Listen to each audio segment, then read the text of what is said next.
Senhor, em todo tempo. O seu louvor nos meus lábios estará. No Senhor a minha alma então se gloriará. Os humildes ouvirão e se alegrarão. O seu anjo se acampa ao seu redor. Seus ouvidos estão abertos ao meu clamor. Oh, prospai e vede que o Senhor é bom. Temei a Deus, vós os seus servos, temei a Deus. Pois aos que o temem, nem nenhum lhes faltará. O seu anjo se acampa ao meu redor.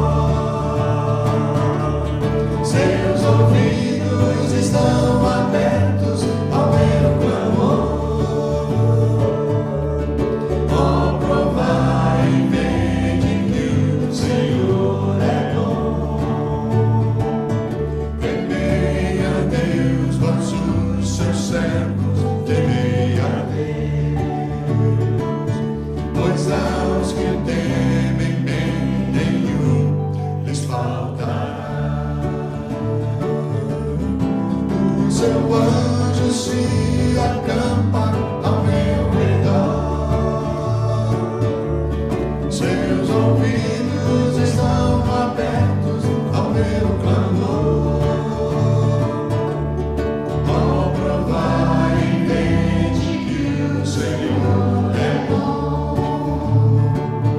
Temei a Deus, vós os seus servos, temei a Deus. Pois aos que o temem, bem nenhum lhes faltará.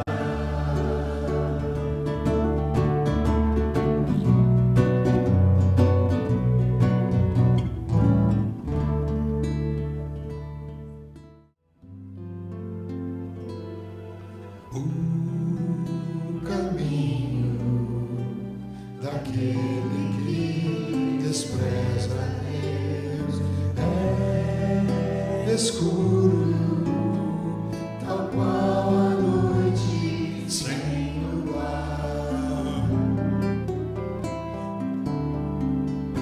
Nem sabe ele em que tropeça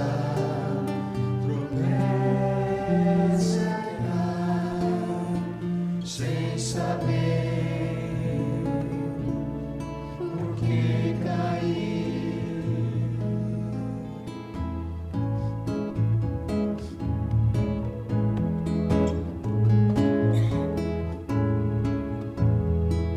O caminho do que ama Deus é como a luz da aurora.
Hebreus capítulo 10, a partir do versículo 19. E nos primeiros 18 versos desse capítulo, o tema sendo abordado desde o início tem a ver com o fato extraordinário, sobrenatural, de que o sacrifício do Senhor Jesus, ele foi definitivo. Um sacrifício que foi de uma vez por todas, que não vai precisar fazer novamente em nosso favor. E que foi suficiente para garantir a nossa vida eterna. E, usando algumas figuras de linguagem, então, relacionadas ao modo como o povo de Deus, o povo de Israel, adorava a Deus, a partir do verso 19, então, o escritor dessa carta faz algumas conclusões finais para servir como desafio e encorajamento para a vida dos irmãos e a nossa vida hoje, né? Ele vem falando sobre esse sacrifício definitivo de Jesus. E no 19, então, ele começa assim: portanto, né, tendo em vista isso que nós temos falado sobre o sacrifício de Jesus, meus irmãos, tendo ousadia para entrar no santuário pelo sangue de Jesus, pelo novo e vivo caminho que ele nos abriu por meio do véu, isto é, pela sua carne, pelo seu corpo, e tendo um grande sacerdote sobre a casa de Deus, aproximemo-nos com um coração sincero, em plena certeza de fé, tendo os corações aspergidos de má consciência e os corpos lavados com água pura.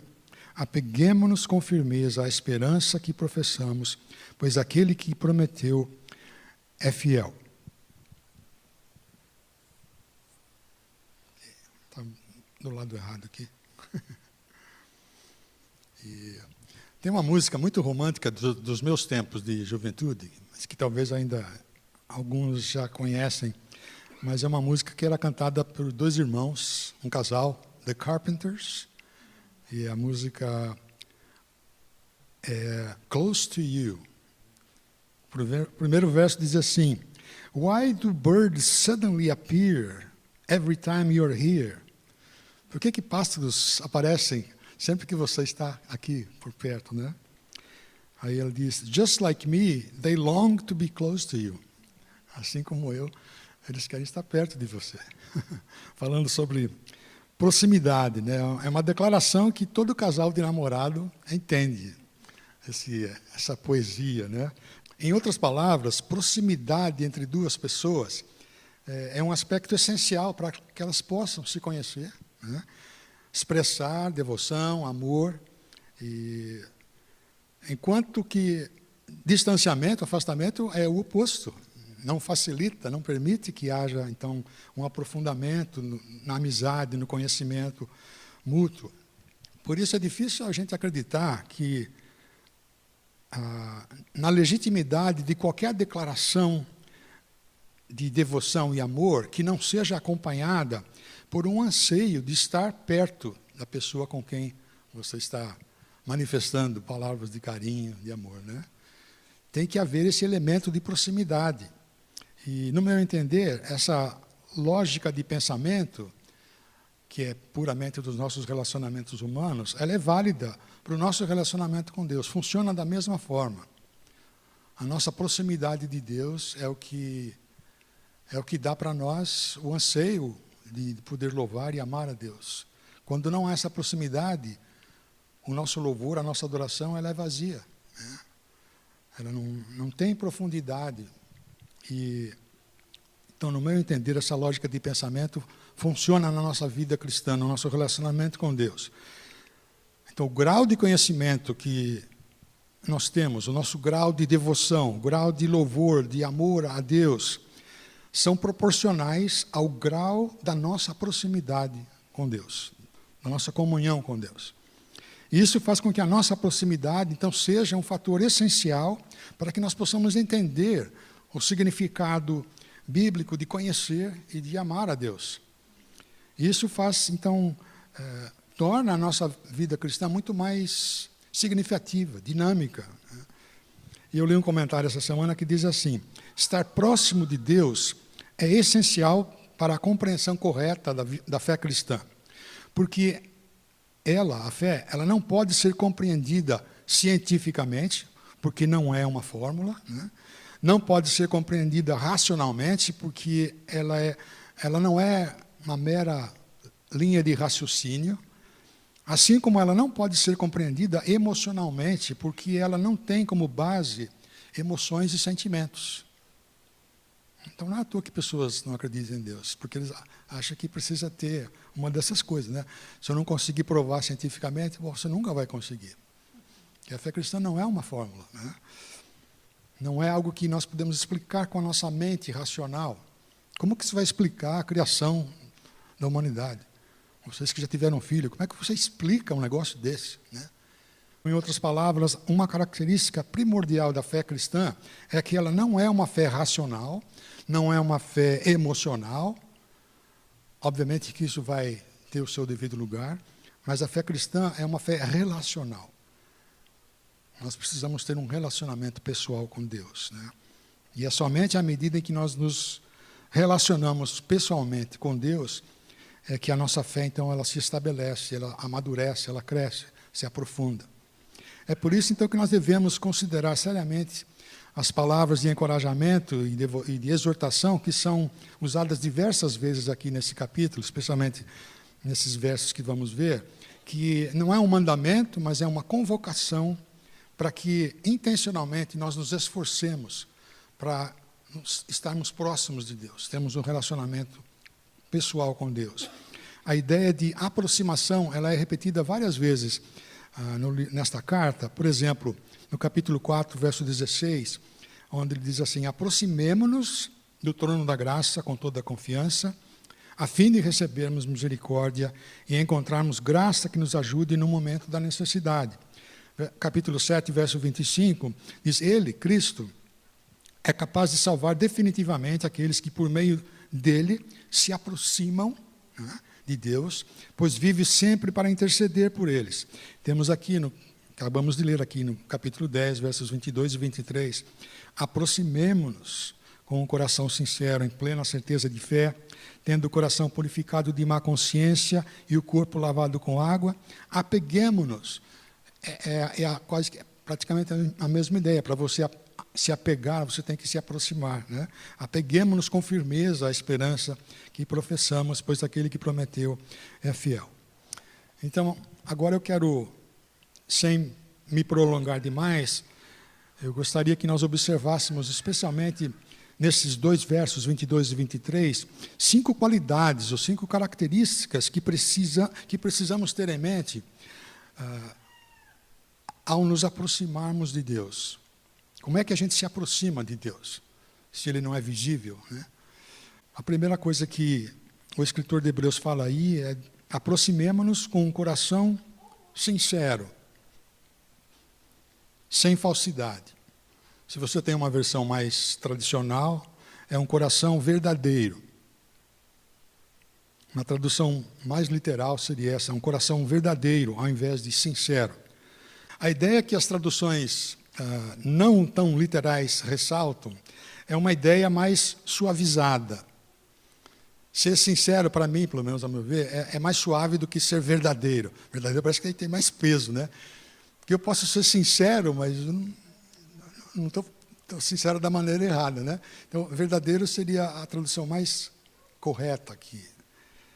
E que, obviamente, exige sinceridade. Então, não estou dizendo que está errado, mas é só uma questão de uma tradução literal aqui, porque no capítulo 8, versículos 1 e 2, essa mesma palavra usada, 8, 1 e 2, diz assim: o mais importante do que estamos tratando é que temos um sumo sacerdote como esse, o qual se assentou à direita do trono da majestade nos céus e serve no santuário no verdadeiro tabernáculo. Essa é a mesma palavra. No verdadeiro tabernáculo que o Senhor erigiu e não o homem. O sentido que a palavra original parece estar, então, ressaltando é de que se trata de um tabernáculo real aqui, né? E não um tabernáculo de aparência. E é um termo que expressa, então, realidade, que expressa algo genuíno, em que não há falsidade, não há defeito. Então, a verdade tem todo esse peso, né? Não é como aquele coração que em Isaías Deus estava condenando o povo. Isaías 29, 13. O Senhor diz: Esse povo se aproxima de mim com a boca e me honra com os lábios, mas o seu coração está longe de mim. É como que se Deus estivesse dizendo para eles aqui, ou para Isaías, esse povo, rotineiramente, religiosamente, pronunciam palavras de louvor, de adoração, fazem os sacrifícios, né? Mas quando eu observo o coração deles, né, eu posso ver que são palavras vazias, porque não combina com o modo de viver deles, né? Eles estão aqui para me adorar, mas palavras que não combinam com o coração, com o ser interior deles. Então, essa convocação da carta aos Hebreus está se referindo a uma proximidade de Deus como sendo uma expressão verdadeira do nosso ser interior, consciente de estar diante do Deus poderoso, Criador. Então, essa é a primeira característica de quando nós nos aproximamos a Deus. É necessário que nós sejamos verdadeiros, porque Deus enxerga tudo, né? E tem gente que tem um tipo de uma coisa que você faz mecanicamente. Isso não tem valor nenhum, né? Nós nos aproximamos de Deus à medida que nós somos sinceramente verdadeiros, né? A segunda característica o texto diz que nós nos aproximemo-nos confiantemente, isso é, com certeza de fé, ou em certeza de fé. E eu imagino que essa ideia de aproximação confiante, em certeza, em plena certeza, eu imagino que é como uma corrida de atletismo, numa maratona, por assim dizer, em que os atletas eles estão na reta final, e a única coisa que eles conseguem olhar é aquela linha de chegada, né? Ou aquela faixa de chegada. E essa ideia de certeza absoluta, que você não muda os seus olhos dali, né? Claro que é uma comparação meio fraca, porque a pista de corrida da nossa fé, né, ela tem um lugar de chegada, tem uma faixa de chegada que é totalmente diferente de uma linha de chegada de atletismo, né? Quando nós cruzarmos a nossa linha de chegada, o Senhor Jesus vai estar lá para nos receber, né? E eu penso que, usando a mesma ideia de atletismo, ele vai estar lá com duas placas. Uma que diz, agora já não há condenação alguma, né? Vocês estão em Cristo, não há condenação. E a outra placa, que acho que ele vai dar para a gente, para pôr na sala, agora já não há mais separação entre nós, né? Para os que estão em Cristo Jesus. Então, são promessas semelhantes a essas que estão registradas na palavra de Deus, que servem para nos dar essa plena certeza, nos conceder total confiança e ousadia para nos aproximarmos de Deus. Agora, se tem alguém aqui que é como eu, que em certos momentos da nossa vida, em certas situações, é fácil a gente ter sentimentos que desafiam a nossa fé. Momentos em que a gente diz, será que é isso mesmo? Por que essa situação tão difícil, né? Tem certos momentos na vida que eu me sinto como um bully, né, como a gente diz, com pouca fé. E pouca fé. Mas, afinal de contas, alguém sabe me dizer qual é a quantidade de fé que nós precisamos ter? Quanta fé é necessária, né? E, de acordo com a palavra de Deus, até mesmo uma fé imperfeita, fraca, é suficiente para que uma pessoa receba a dádiva da salvação. Porque a salvação não depende de quanta fé eu tenho. A salvação, ela depende única e exclusivamente do Senhor Jesus. É para quem Ele dá, né? Então, duas realidades que a gente precisa ter em mente é a realidade de que o que está em jogo em relação à nossa salvação, então não é a quantidade ou a força da nossa fé, mas sim a pessoa que tem a autoridade e o poder para nos conceder a salvação. E a outra realidade é que a fé cristã bíblica, ela não é uma força capaz de realizar alguma coisa. A fé bíblica é aquela que ela se abre para receber aquilo que Deus tem para dar, né? E essas duas realidades são claras na palavra de Deus. Por exemplo, João 10, 28, 29, quando João fala, ou Jesus falando sobre o relacionamento de um pastor com as suas ovelhas, né? João 10, 28. Eu lhes dou a vida eterna, não vendo, não está à venda, né? Não depende do quanto que você crê, mas eu lhes dou a vida eterna e elas jamais perecerão. Ninguém as poderá arrancar da minha mão. Meu Pai que as deu para mim é maior do que todos. Ninguém as pode arrancar da mão de meu Pai. Percebe como nós estamos num lugar de máxima segurança? Segurança máxima, né? Independentemente da força ou do tamanho da nossa fé, quando Deus nos concede a salvação, ela é suficientemente capaz de nos salvar eternamente. É com essa plena certeza de fé que nós devemos nos aproximar de Deus, então, conscientes dessa verdade. O significado para nós hoje disso é um significado espiritual, né? Obviamente, relacionado então à pureza, à santidade do nosso ser interior, que é o que Deus faz, não é o que nós fazemos, né? E nós sabemos que se trata de um significado espiritual, porque para aspergirmos o coração, se fosse literal, né, seria necessário a gente sofrer uma cirurgia, abriu para chegar no coração. Então, é um significado espiritual, onde o escritor explica que é o sangue de Jesus que nos limpa. É Ele que faz essa aspersão, que purifica, né? No capítulo anterior, Hebreus 9,14, diz assim: o sangue de Cristo, que pelo Espírito Eterno se ofereceu de forma imaculada a Deus, purificará a nossa consciência de atos que levam à morte, para que sirvamos ao Deus vivo. Essas são as três primeiras. Uma quarta qualidade que devemos ter ao nos aproximarmos de Deus, continuando o texto, diz assim: aproximemo-nos, então, tendo os corações aspergidos de má consciência e os nossos corpos lavados com água pura. Aqui também é uma referência a um ritual de purificação praticado pelo povo de Israel, conforme está registrado em Levíticos capítulo 15, que para nós hoje é um ato que se cumpre por causa da morte de Jesus. Não é algo que nós fazemos literalmente, né? Então, coração verdadeiro, plena certeza de fé, corações purificados, corpos lavados, são todas as características que acontecem no nosso ser interior e que se cumprem e são satisfeitas pela morte de Jesus, pelo sangue de Jesus. Não é nada que nós fazemos. Nós somos só o alvo dessas bênçãos, né? E essas características, então, elas se cumprem e são satisfeitas com a morte de Jesus. E no verso 23 tem mais uma característica, uma quinta característica, que é: apeguemo-nos com firmeza à esperança que nós professamos, pois aquele que prometeu é fiel. Em outras palavras, não se deixem enganar por qualquer sentimento de desânimo ou de querer duvidar do cumprimento das promessas. Porque quando você pensa, quando você lê tudo isso aqui, preserve a sua confiança de que Deus agirá no tempo em que Ele achar que deve agir.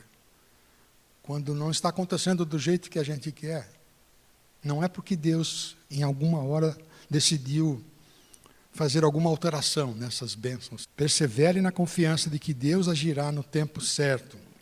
Isso faz com que a gente se lembre do que o apóstolo Paulo disse lá em 1ª Carta aos Coríntios 10, 13, não sobreveio a vocês nenhuma provação que não fosse humana, mas Deus é fiel e não permitirá que vocês sejam provados além do que podem suportar. Pelo contrário, juntamente com a provação, Deus proverá livramento para que vocês a possam suportar. Então, para finalizar, quero que nós observemos só um exemplo bíblico de como alguém se aproximou de Deus. Vamos ver como é que Davi fez isso. Salmo 25, Davi foi uma pessoa igual a gente, que passava pelas mesmas situações e provações e testes, né? Olha como é que ele agiu diante das adversidades. Salmo 25, versos 4 e 5. Mostra-me, Senhor, os teus caminhos. Ensina-me as tuas veredas. Guia-me com a tua verdade e ensina-me, pois tu és Deus, meu Salvador, e a minha esperança está em ti o tempo todo. Davi se aproximava de Deus e se apegava à firmeza da esperança que ele tinha em Deus. Ele falava com Deus. Mostra-me, Senhor, ensina-me, guia-me. E no capítulo 27 também do Salmo, uma coisa pedi ao Senhor, é o que eu procuro, que eu possa viver na casa do Senhor. Quero proximidade com Deus, quero viver na casa do Senhor todos os dias da minha vida, para contemplar a bondade do Senhor e buscar a sua orientação no seu templo. Verso 8, a tua face, ó Senhor, eu buscarei. E verso 11, ensina-me o teu caminho, ó Senhor, conduze-me por uma vereda segura. É assim que nós precisamos nos aproximar de Deus durante a nossa vida. Vamos orar?